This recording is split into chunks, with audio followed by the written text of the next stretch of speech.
TheMtVernonkid here, back again.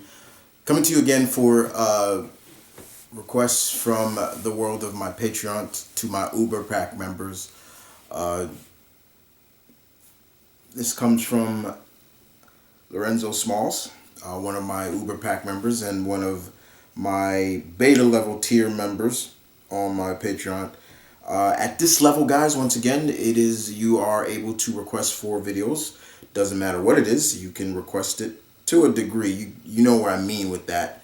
But I will try to perform it. And Lorenzo has left me several vids requests. He had a whole bunch of vids ready for each. So he wasn't playing around because he said he was going away for a while. And so his first question was very interesting because I do have an exclusive series that's kind of coming. It kind of involves around the MCU, but it's a kind of a fan casting thing. It'll be exclusively to Patreon, so only Patreon members will be able to see it. That's just gifts for my Patreons. But in this one, he basically asks me, how would I end Thor's story in the MCU? Now, this is interesting. This was actually a challenge. I actually looked at this as a challenge. And for me, y'all all know Thor is one of my favorite Marvel heroes in comics. I love Thor. I've always loved Thor. I always loved the mythology of Thor. And that's just not in comics, but that's just in myth in general. When Marvel decided to bring the mythical god, Viking god of thunder and lightning to Marvel, I like the twist that they did to it. But let's be honest, Thor in the MCU has been not depicted as what we read in the comics. But we have seen characters like Iron Man get a full story, and you got his beginning, his middle, and his end. Captain America, beginning, middle. I don't think he's dead, but his career as Captain America is over. He's too old now, in a sense. They have done things that they don't do in the comics. Give these characters an end. So how would I do Thor? Now, Thor is probably one of the only characters to have 4 movies. He is. He's the only character to have 4 movies. Now, Love and Thunder was, if I was to be honest, 50-25 or 75-25, or it's not 50-50 for me. But I didn't necessarily hate it so much, but it wasn't great. It wasn't. But at the end of that movie, we saw Thor become an adopted father. We saw Zeus basically sick his demigod son Hercules on him. Basically, like, yeah, it's time to go after it. Like, and there was always works of what's gonna be next. Is Thor gonna die? Is Hercules gonna kill Thor? Things like that. Now they have gone toe to toe before, and so how would I end Thor's run? If Thor was to get a 5th movie, or so, I'm looking at it from, if he was to get a 5th movie, an end all be all movie where this is the end, he's going to fully quit, or he's going to die in battle like a hero, like the god that he is. This is how I would do it. And if you like it, I would appreciate the thumbs up. I'd appreciate your comments in the section down below. But sit back, relax. Who are going to be the main players in this? You're going to get what I would name the movie, the players, the villain, and you're going to get everything. And I won't do everything, but the point of it is, how would I end this? So, the first thing is The first thing would be is how I would start the movie. What would be the name of this movie? They've already used a lot of. They used Ragnarok already, and the problem was Ragnarok didn't kind of lived up to Ragnarok. You know, the fall of the gods, but not so much.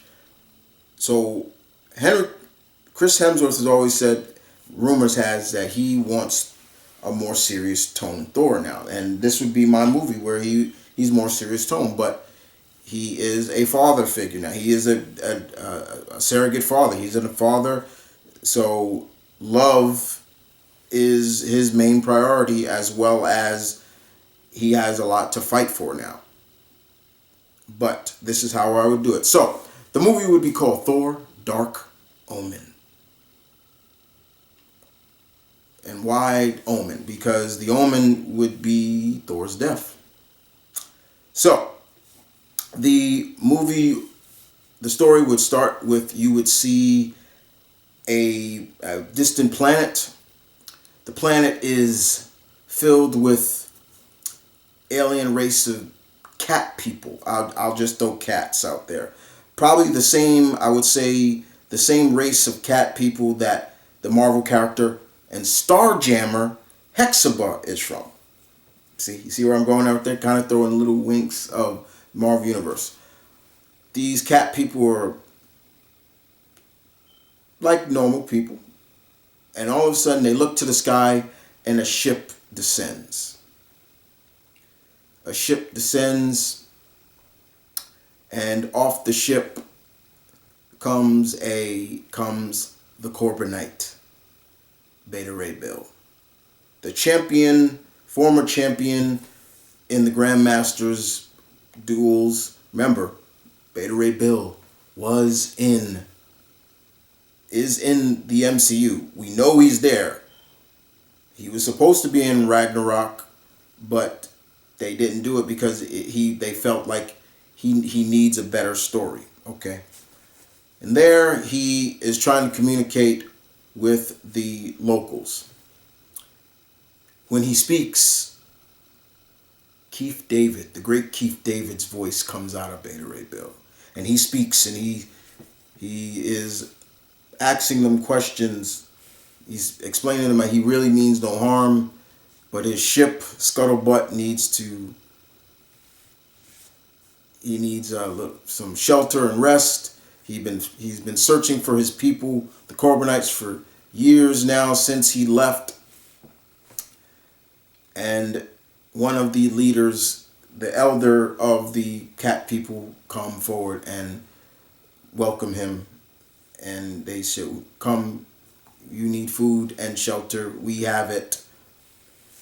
And Beta Ray Bill gets shelter and food.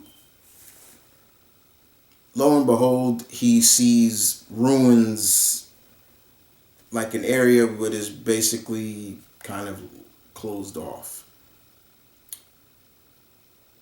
And he asks the locals, what's beyond that forest area? They say it's a cursed area. You're not supposed to go there. You don't go there. And Beta Ray listens. He doesn't go. But there are inquisitive youths that are not scared of the place. We travel, enter Thor and Love, who are returning from a battle, protecting those who need it, returning to Midgard, New Asgard. And Thor is loving being a father. He is getting along well with Love, and sometimes they do argue from time to time, but it is celebratory. They meet up with Sif and Valkyrie and all of them, and they're toasting. And during the night, Love sleeps, and she starts having visions of nightmares of something, Thor's death. We don't know who it is, but all she does know is that it's big. But she keeps it from her father. The next day, Thor receives word that there is dire need of people that need his help. Love goes with him, and she is so protective now because of these visions. Now, it is revealed she's been having these nightmares for some time, but it's the first time we're seeing it. Now, from there, they do the deed, but once they return, a certain demigod has tracked them to New Asgard. He is standing outside New Asgard, screaming, "Odin's son! Odin's son! Show yourself!" They rush out. Thor stands, and this is the first time he is actually seeing Hercules, the Prince of Power, son of Zeus. And he wants revenge for his father. The battle between Thor and the son of Zeus rages right outside of New Asgard. Now, the difference is Thor summons Mjolnir. However, Hercules questions Thor's fighting prowess. He says, "How good are you without that? Can you face the Prince of Power without your mighty hammer?" This will be the first time, in my opinion, we see Thor throw down, hand to hand, without his hammer. And he does pretty well.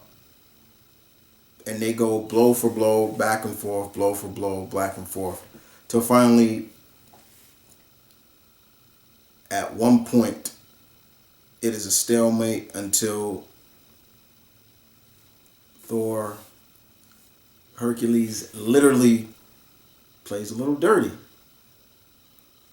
A weapon forged by his brother Ares. However, before he's able to initiate the blow, Love sees it and shoots the weapon out of Thor's hand with her eye beams. And Thor gets the upper hand, and he summons Mjolnir, and he is ready to finish Hercules. Ready to finish him, and he has Mjolnir ready to crush his head. Thor, and you hear Hercules, "Do it. Basically, finish me. If you do not, I will continue to come after you, Thunder God." And Thor doesn't. He humbles him, but he says, "No, I will not. I will not."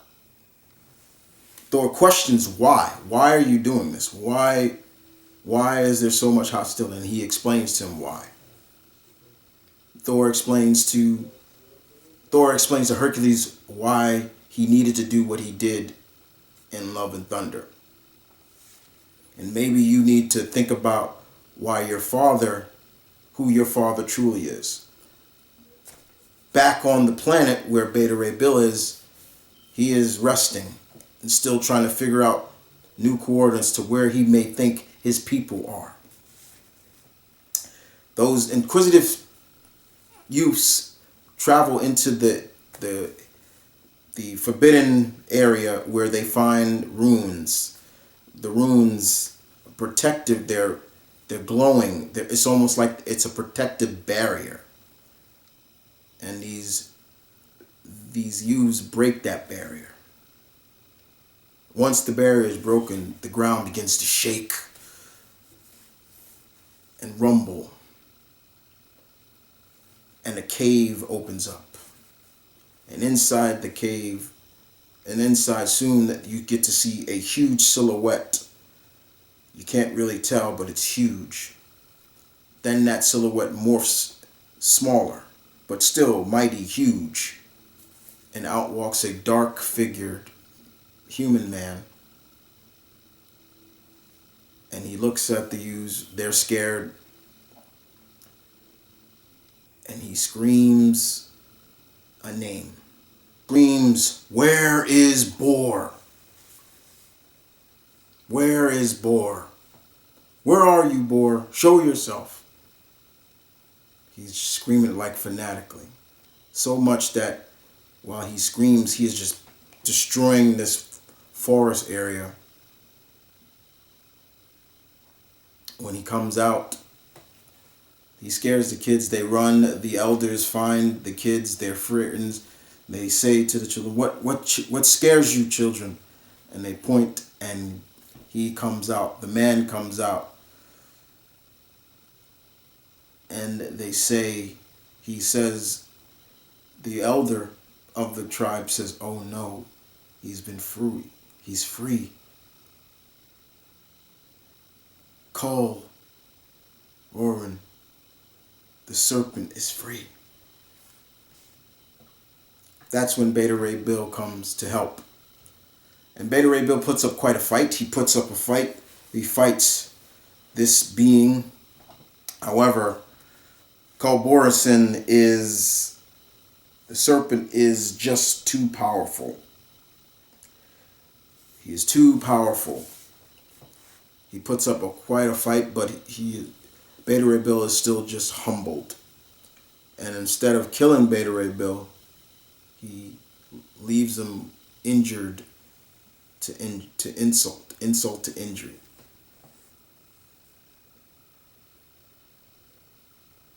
The serpent, the man, starts to transforms into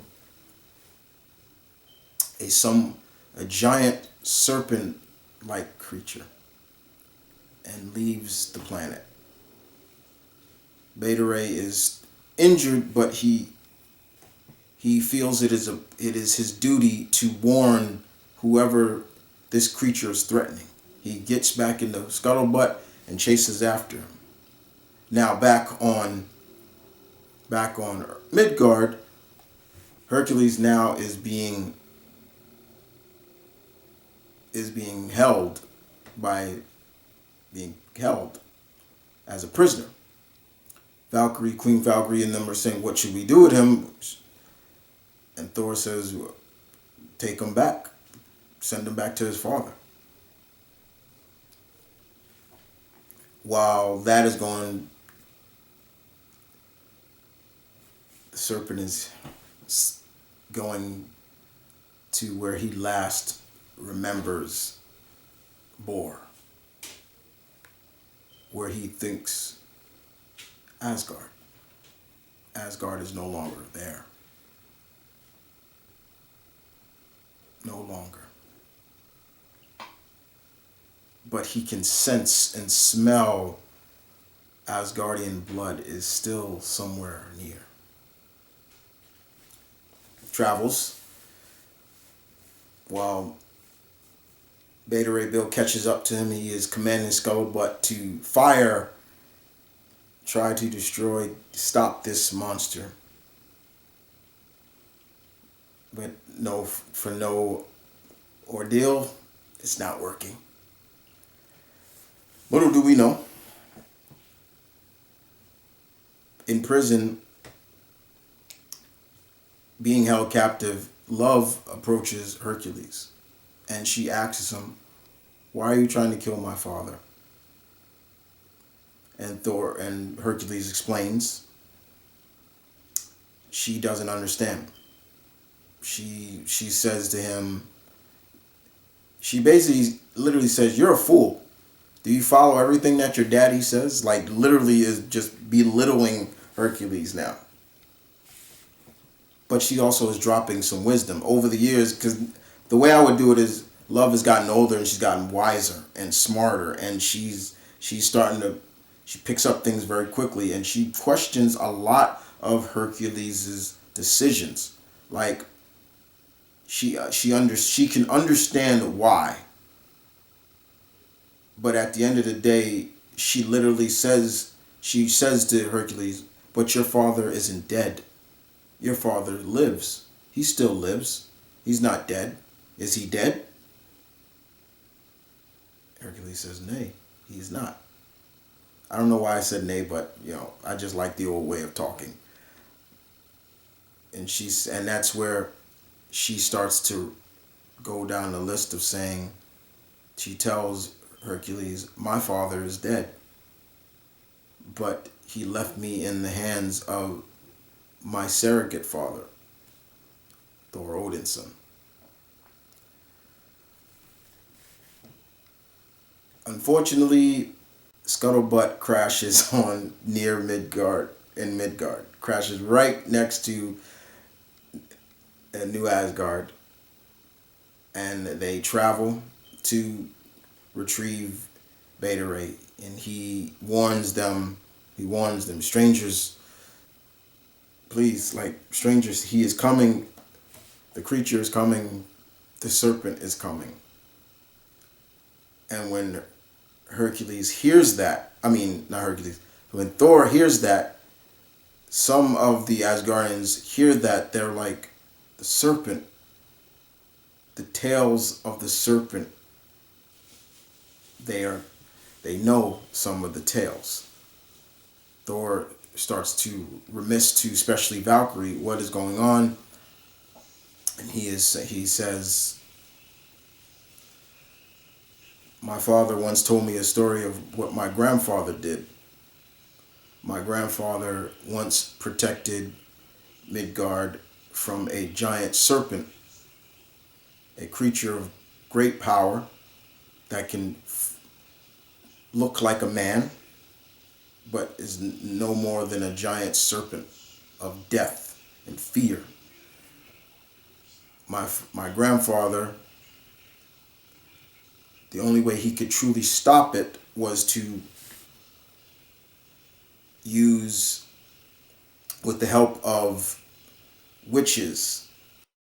That's where we see a backstory of Carnella and all the other great witches of Asgard stopping the serpent and banishing him to a tomb somewhere far away. That tomb being on the planet where Beta Ray Bill landed on, and it's the ruins kept him from breaking free.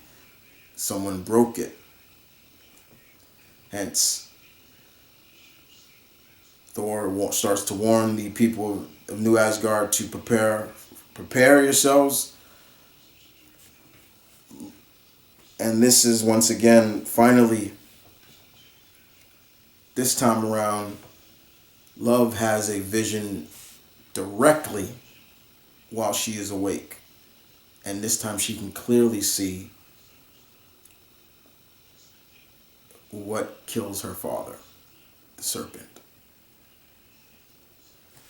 That's how I would do Thor's final death. So basically, to jump ahead of everything, Lorenzo, it would be Thor's battle with the serpent that actually comes from Norse mythology itself.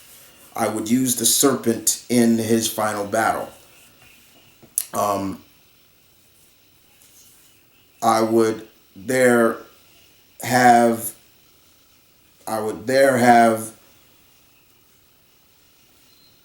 Thor and Asgard prepare.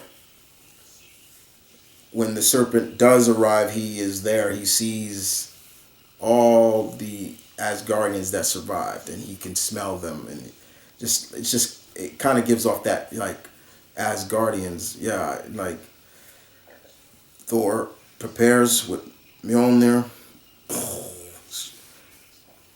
and it catches the serpent off guard for a minute because it's almost as if he looks into those eyes and he's like, "Those eyes, I recognize those eyes.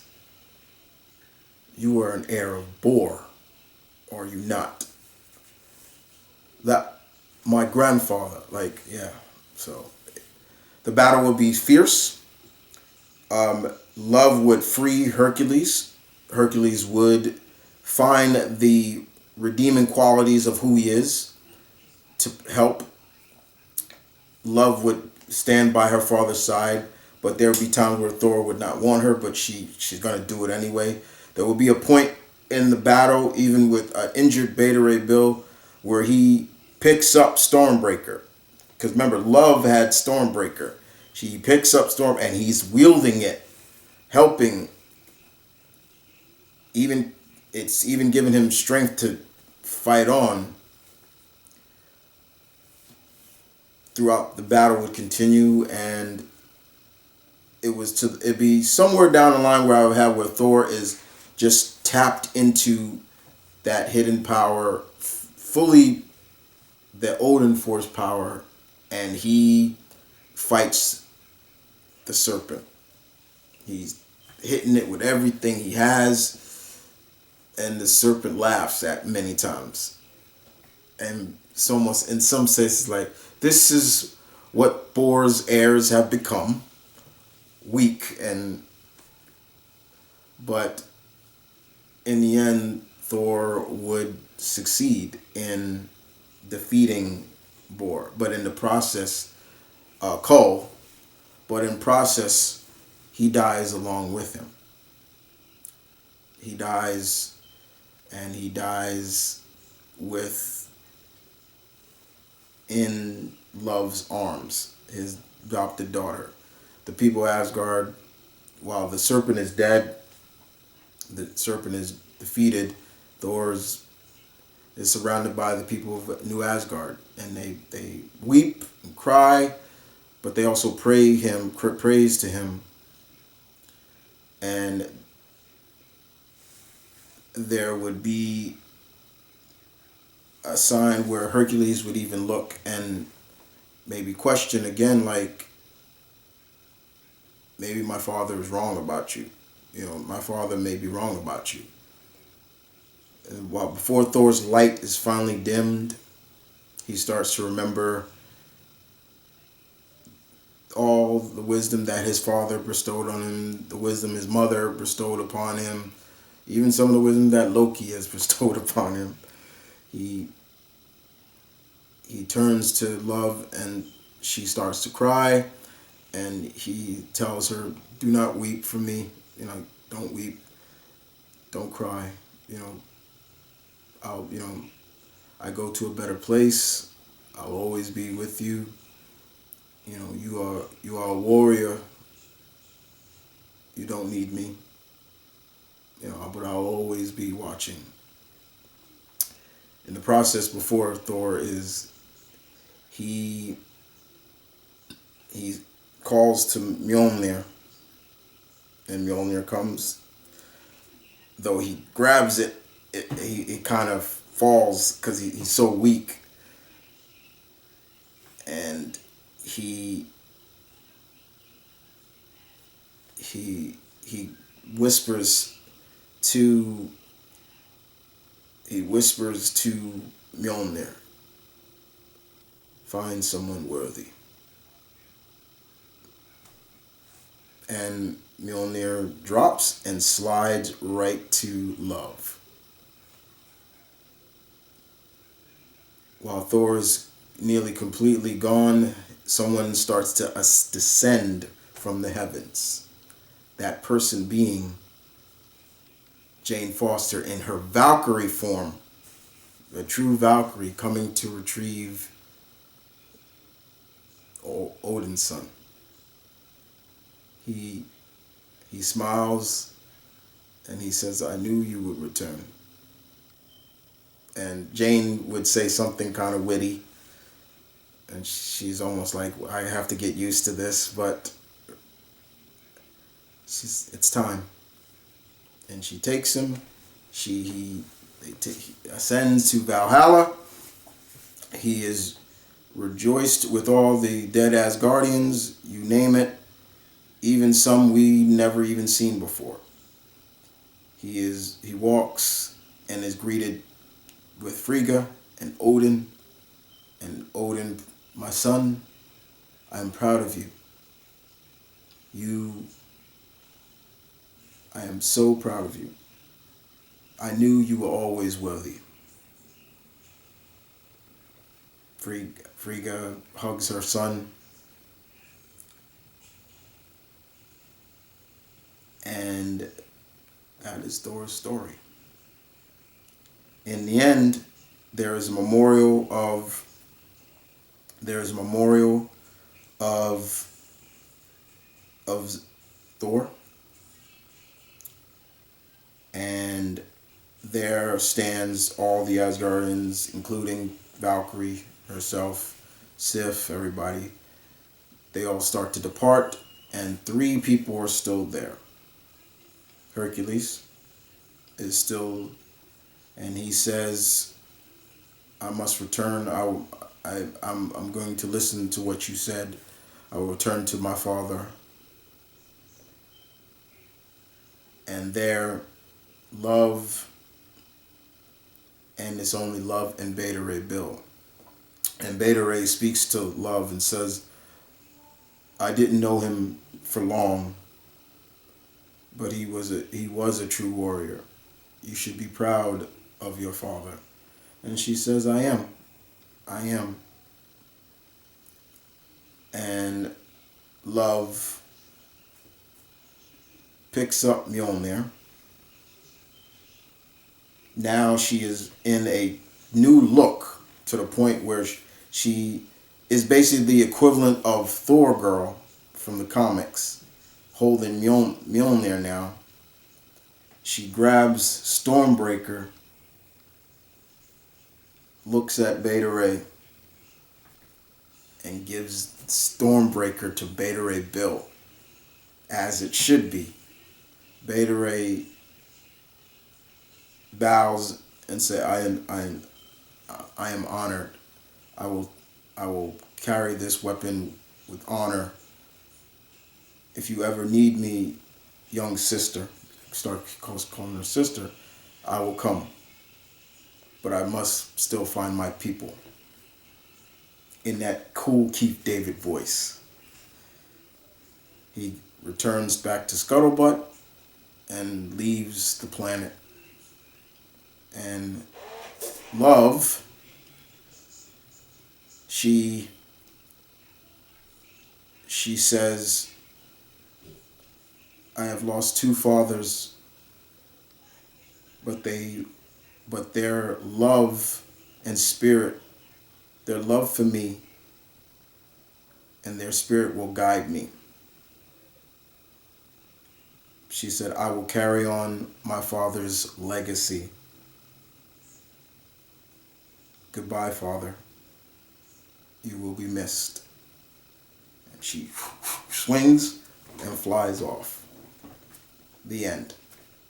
Thor's MCU story is wrapped.